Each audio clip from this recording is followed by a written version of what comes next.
Okay, sorry, keep going. MC Hammer. Is that the can't touch this? Can't touch this. Too legit, yes. too legit, too legit, too quick. Okay, yes. Hey, yeah.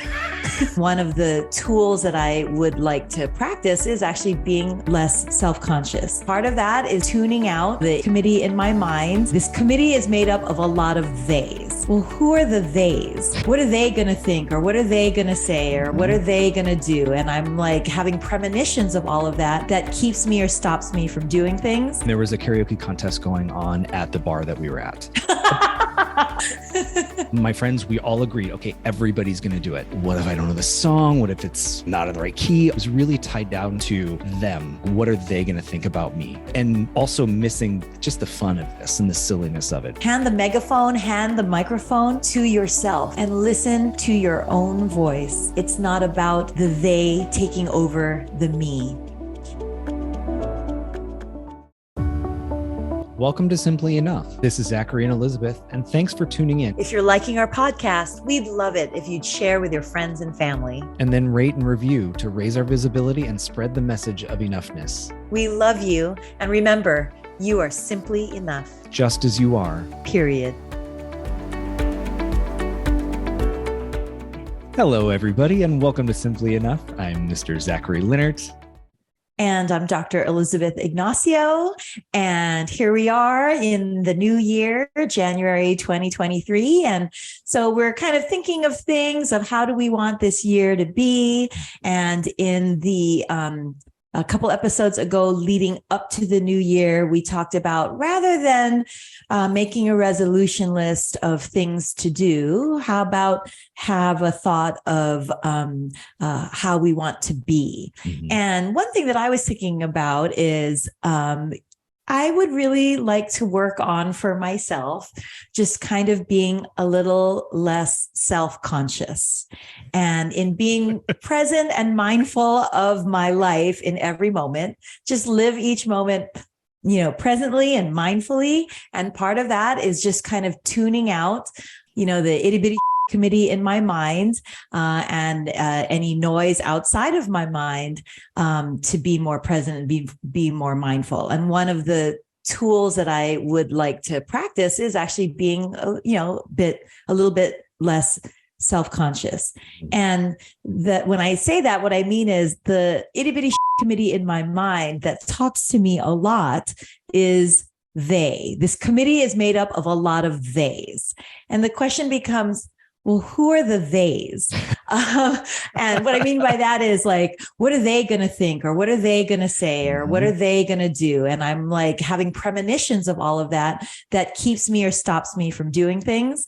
A small thing that kind of triggered me into thinking this is, we're coming off of the holidays and I'm still cleaning up.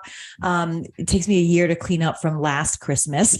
So I'm still cleaning up from Christmas and I'm just looking at Christmas gifts and it makes me giggle about, the pressure and thought of giving Christmas gifts. And a friend of mine, dear friend of mine who loves my children as her own, had excitedly sent me a link back in November about these crossbody bags from Lululemon, which apparently are all the rage and have been the rage for over a year and are always sold out. And so when they were made available again in November, my friend sent it to me asking if Mikey and Gracie had these yet, because these sell out fast and they're so great.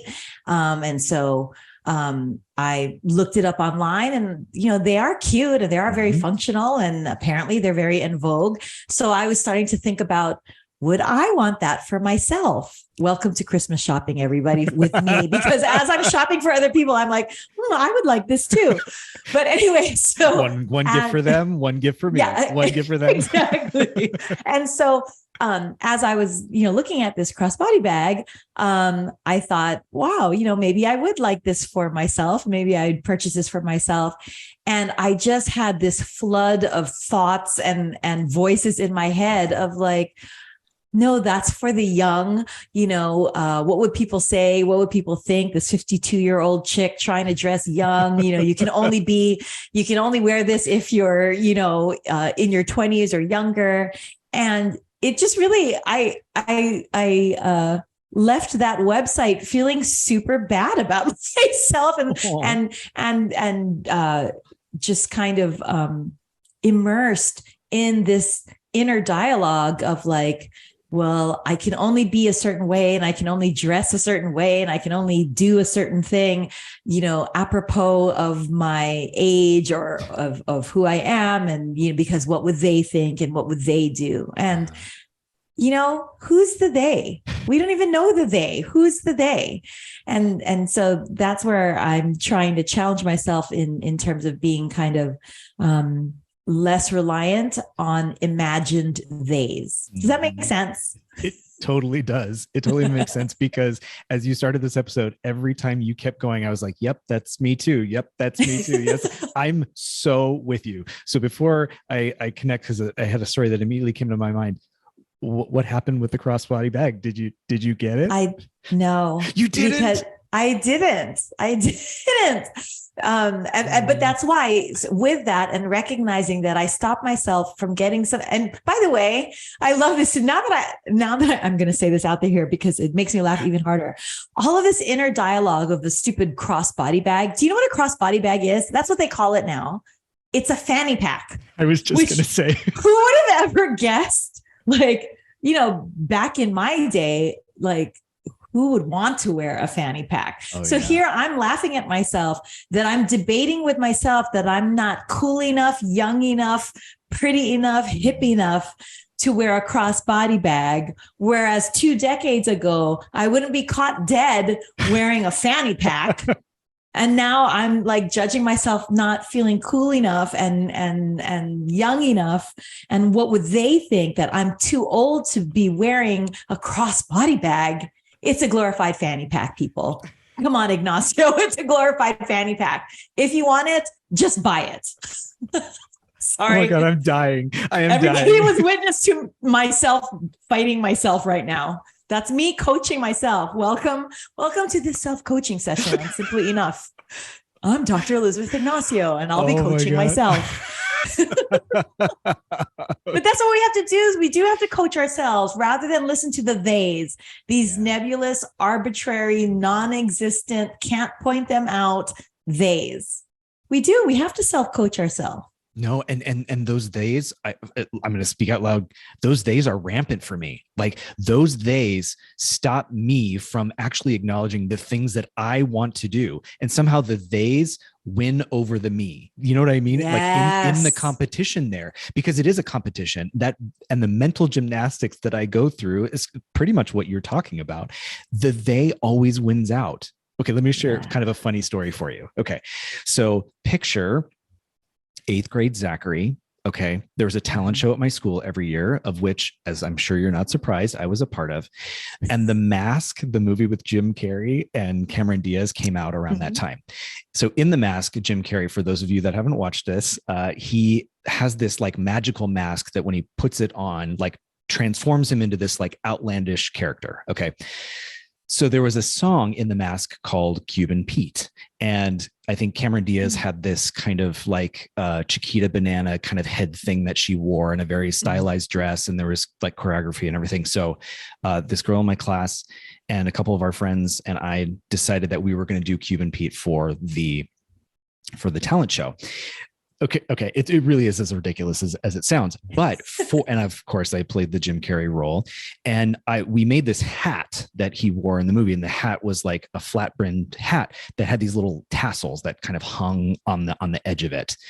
I don't know what it was about this hat, but there was something that I loved about it. Okay. We did the routine for the talent show, and it was just fun and it was well received and everything. So yay for that. However, I wanted to wear that hat some more. Like, I wanted to wear it out in public and everything. I know it sounds ridiculous. This like 14-year-old boy wants to wear this hat with these little tassels and stuff. And yet there was a part of me that really wanted to do that. And then the other part of me that thought about all of the theys that are going to make fun of me when I went to the movie theater or the mall or whatever. And I have this like ridiculous hat on, so much so. And I know this is a silly story, but even at 14 years old, the theys won out because I put that hat underneath my bed and never wore it out. Even though I wanted to. I was like so proud of the talent show, and I was so proud of this like silly hat, and yet I denied that part of me that wanted to do it because I allowed the they perspective to override my own hopes and wishes at the time. I know it's super silly, but No. even then that idea was still just like deeply ingrained into my thinking and my processing of was I gonna get made fun of, or who were the theys that were gonna attack me for what I actually enjoyed or wanted to do. Mm-hmm.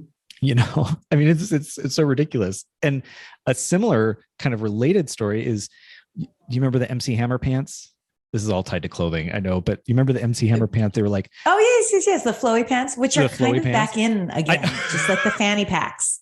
Okay, sorry, keep going. I'm perseverating now on the fanny pack. Okay, go ahead. MC Hammer. I wanted to wear those pants too, and yet is that the can't touch this? Can't touch this. Too legit. Okay, yep. Yes. Too legit. Too legit to quit. Okay. Yes. Hey, yeah. Same thing. Even as a seventh grader or sixth grader, well, I was overweight too, and so, but I wanted to wear the pants, and yet I thought they weren't necessarily, I didn't think, flattering, and so there was this self-denial based on the they versus what I actually wanted to do, which was just wear these like comfy, cool pants at the time, and yet that began back then. You know what I mean? Like it's yes. The minute you said that, I was like, yep, I can think of some roots back when I was younger. Right. A lot of days. And, and a lot of times we're wrong in what we're projecting and expecting in terms of the they. So I, as you know, like to sing, and I was down in Boca Raton, Florida for spring break. Now, for as much as I love to sing, I hate, and I'm gonna say it the continent way, so forgive me, but I'm not the biggest fan of karaoke. I'm just not. There's something about the environment and whatnot that I'm not crazy about it. A lot of it is tied to they, which is, what are they going to think about the quality of my voice? What are they going to think about my performance? Are they going to think I'm a good singer? Are they think I'm a bad singer? Like, a lot of that becomes about them. And I think I probably do actually enjoy it, but I'm so stuck in, the perception of those around me that I deny myself the opportunity to do something that I actually enjoy. So the point of all this is, I was in Boca Raton, Florida for spring break with some friends, and there was a karaoke contest going on at the bar that we were at. And so my friends, we all agreed, okay, everybody's going to do it. Now, as we've talked in other episodes, I'm definitely a pit sweater. So you can imagine now my anxiety is like elevated. And all of those things of like, what if I don't know this? Oh, the other thing I forgot, it was like a Russian roulette game of karaoke where you didn't know the song until you showed up with the microphone. You couldn't even put in your own song, right? So more. So you didn't know the song that you were going to sing? Correct. So they had a set list of songs, and they called you, okay, Elizabeth Ignacio, come to the stage. Your song is, and we're like, ding, ding, ding, ding, ding, ding, ding, ding, ding, ding, ding, ding, ding. Okay, too legit to quit. And you're like, go. And you're like, right? So even more so, my anxiety was fueled because I'm like, what if I don't know the song? What if I'm not in the right key? All these things. But it was really tied down to them. Like, what are they going to think about me? Right. Mm-hmm. And also missing just the fun of this and the silliness of it, which I enjoy. But this is what I was talking about in terms of being more mindful and being more present, that when you are just in tune with the experience that you're having, then that's how one can distill the theys and the thems that we're kind of imagining. Absolutely. And per previous episode, the ability to just take a breath and almost take a breath and just acknowledge what emotions were going on at the time, rather than this kind of snowball of emotions and this onslaught of perceived statements or ideas or opinions or perspectives, like that kind of compounded upon each other, instead of just taking that breath and saying, I'm feeling a little nervous, or I'm feeling this, but I also feel this. You know what I mean? Just like checking in with myself. So anyway, so this is where it ended up having a happy ending. So I was like, okay, I'll do it. And my name got called, and the song Hot Stuff came up. I don't know. Do you know the song Hot Stuff? Some hot stuff, baby, this evening. I got some hot stuff, baby, tonight. Okay. Luckily, I knew the melody. Like, that was all I knew. but I didn't know the beginning or whatever. And I kind of just like made it up. And for whatever reason, I thought I'm already in the pool at this point. I might as well swim rather than sink. And I might as well have fun in the pool too. And I just went kind of crazy with it. I won the contest. And, high fives and people come up, that was fun, blah, blah, blah, like that kind of stuff. So it did have a happy ending, but I wouldn't have gotten there really if I weren't kind of pushed by other people who recognized that I was hindering my own ability to actually get enjoyment out of it or to lean into what it was that I was actually thinking or feeling, and more caught up in the itty bitty committee, as well as this perceived sense of they. It still is a fun memory for me. And I think about often when karaoke is ever involved, because I do have that trepidation always still of like the them in the crowd versus like what I want to do. I love this because, in talking about these examples and in a running theme in many of our episodes is how in life, nothing has to be either or black and white or opposite ends of the spectrum. And when, we listen to both of our stories, our examples today, there's the one end of the spectrum where because of the theys, we stopped ourselves, and what a bummer that we stopped ourselves. And then the other end of the spectrum is there were the theys, you pushed through, and look, you won the contest, and that's awesome. I can't help but think of Lizzo. Oh, yes. We've talked about her because I just love her so much, and how she just owns her space and she owns herself and her identity and her body and her love and her joy.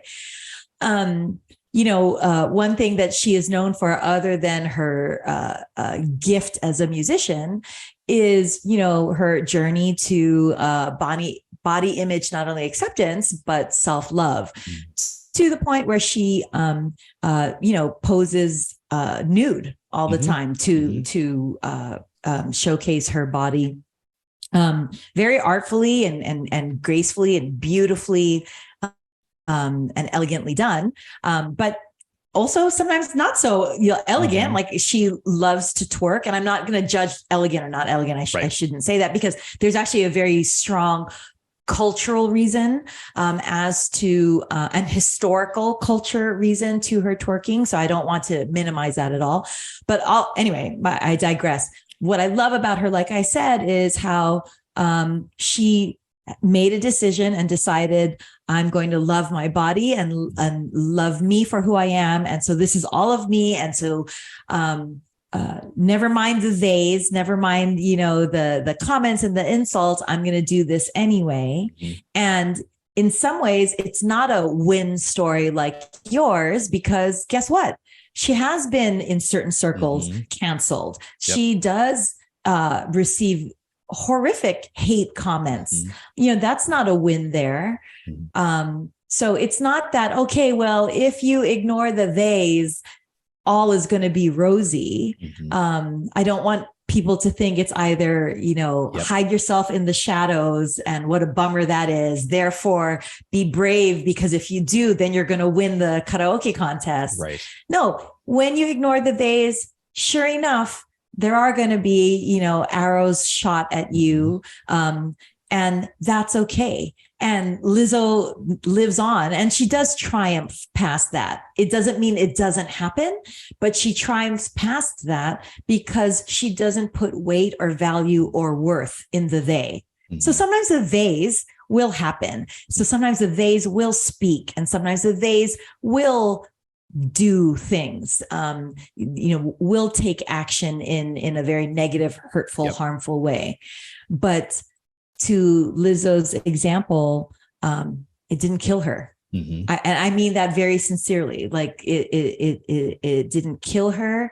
And she still not only lives on, but she thrives on. So it's not always a win-win, but definitely,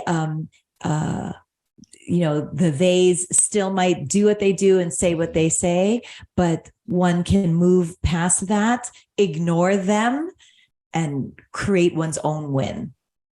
Does that make sense? It does. And if I can add to that, I think Lizzo is a great example of how it's not always a check, done, move past that. Meaning Lizzo is also very upfront about how she herself goes through moments of maybe giving a little more a time or credence or something to the theys, and then sometimes checking herself and be like, no, or owning that. Meaning, like I said with the karaoke contest, it doesn't mean that because I won that contest that now I'm like, check, I'm going to do karaoke for the rest of my life. That there are still times when the theys do win, and that it's a process, right? And it's not automatically I've conquered that and therefore the theys don't have any power over me. Sometimes they still do. That's okay. Mm-hmm. And sometimes they don't. And it's in the highlight reel, we may miss those opportunities to see that even somebody like Lizzo, it's definitely a work in progress in that regard too. And she's open and honest about that, which I find so inspiring. Yes, because that's where the growth is. The growth is in the awareness and the observation of the moment. That is the mindfulness. That is being present in acknowledging, ooh, that's the theys. And sometimes, the theys voices in our own heads are louder than our own voices, and so be it. But if we can recognize, okay, well, that was that moment, and now, in this moment or if this moment were to happen again, I will be that much more cognizant of my own voice over the theys. So yes, absolutely. Thank you for that. So it's not always a win where you're going to get the medal or the trophy or the sash or the crown or whatnot, because the theys will still speak and the theys will still do. But little by little, if we become more aware, if we can recognize when the theys voices are getting louder or speaking over us, we can practice.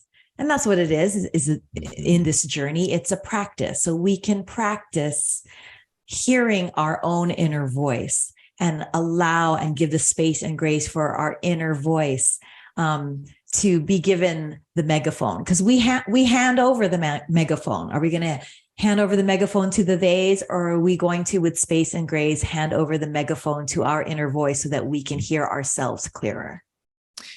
In a previous episode, we talked about looking back and seeing your progress, right? And actually seeing where you've come.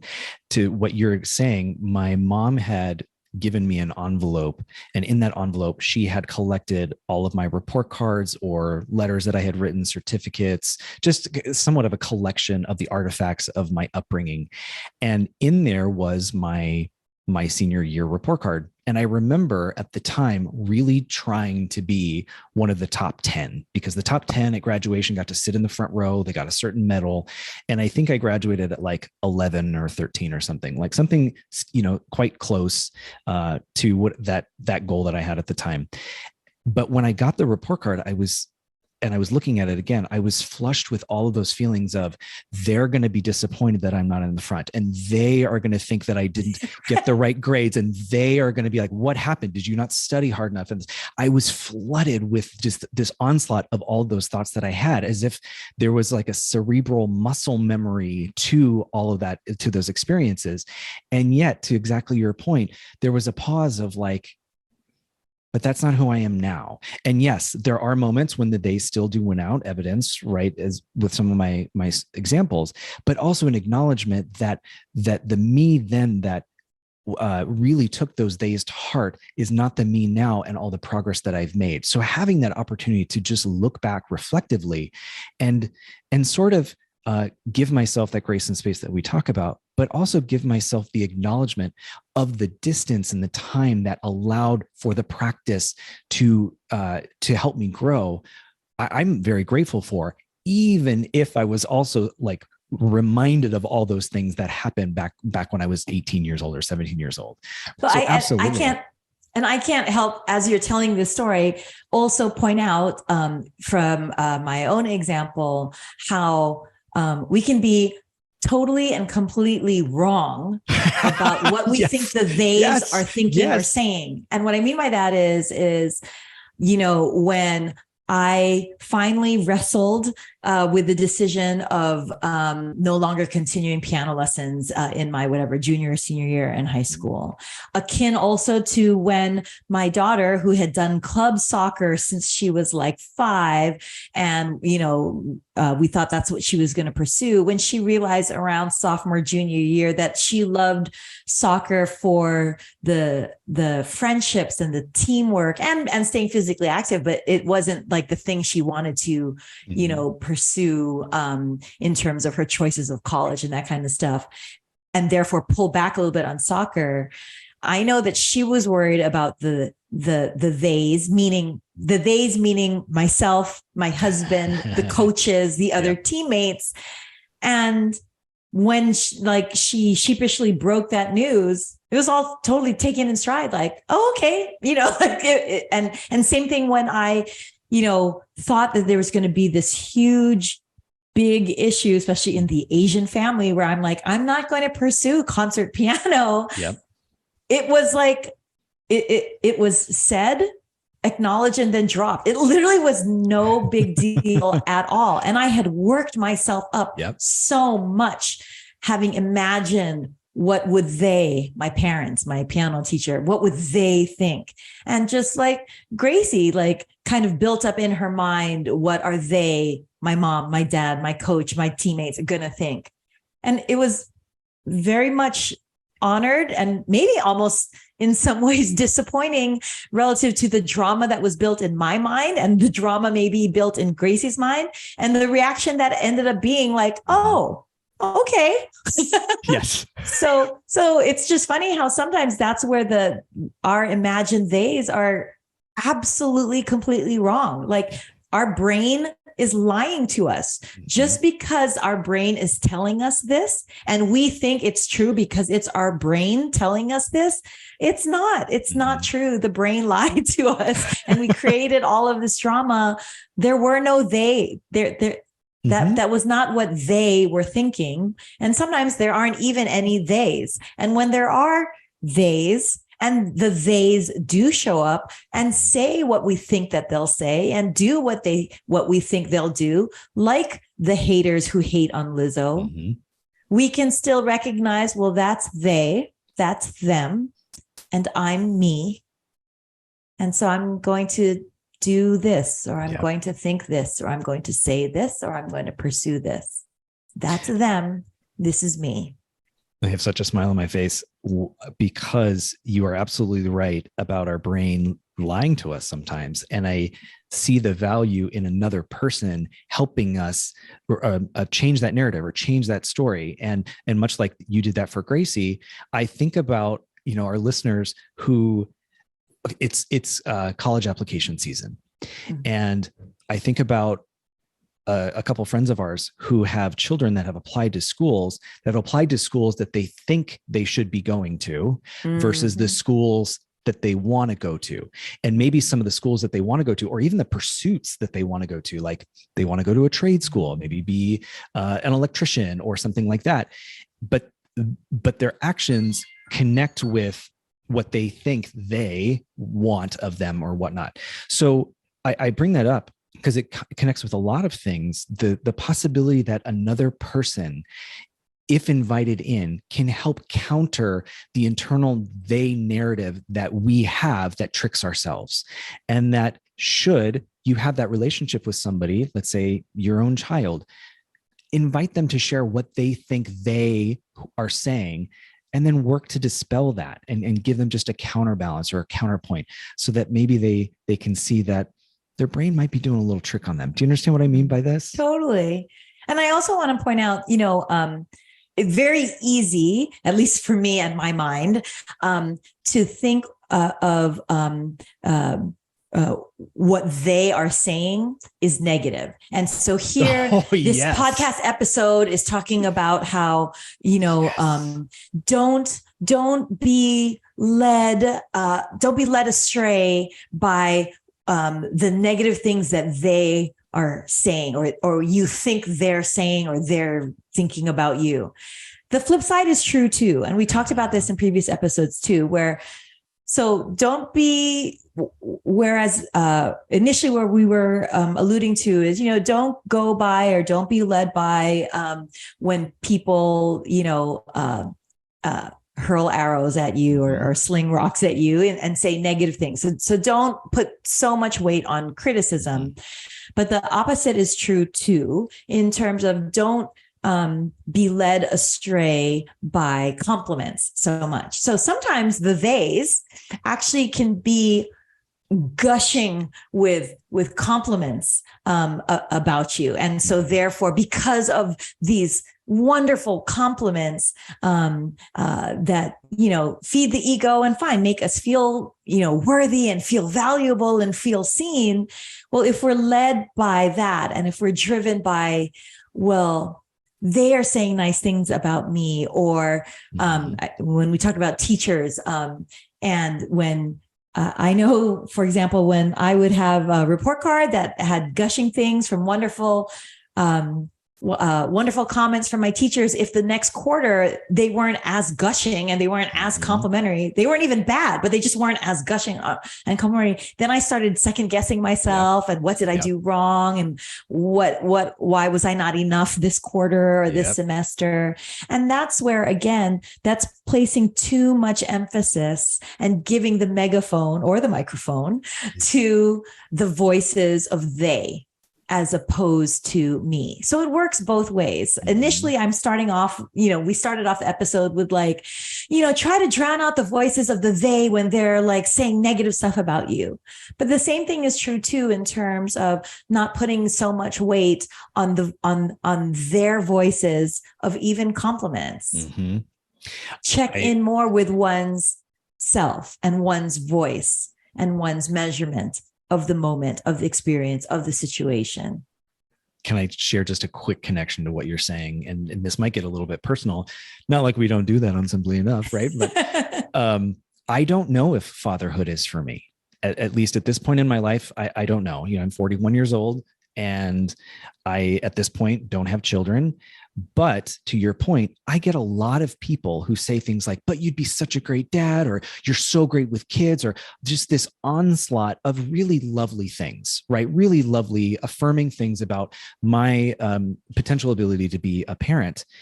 And yet, admittedly, deep down, I'm not sure that that's my path, right? But the onslaught of compliments almost causes me to question, well, is that what I want? Do I want to be a dad? Should I be a dad? Well, if I have all these gifts, shouldn't I be, and then the shoulds, and we talk about the shoulds. So it absolutely does work the other way, where the quote unquote positive or seemingly complimentary onslaught of the they voice can also do a disservice to maybe what internally you believe or want or feel pulled to. Yes. So I'm with you. Either way, right? So either way, check in, listen to one's own voice. So yes, hand the megaphone, hand the microphone to yourself and listen and tap in and tune in to your own voice, and start that habit, start that practice this year of listening to one's own voice, that it's not about the they taking over the me. Check in with yourself. And remember, during all of that you are simply enough. Just as you are. Period. Mwah. Mwah. Love you.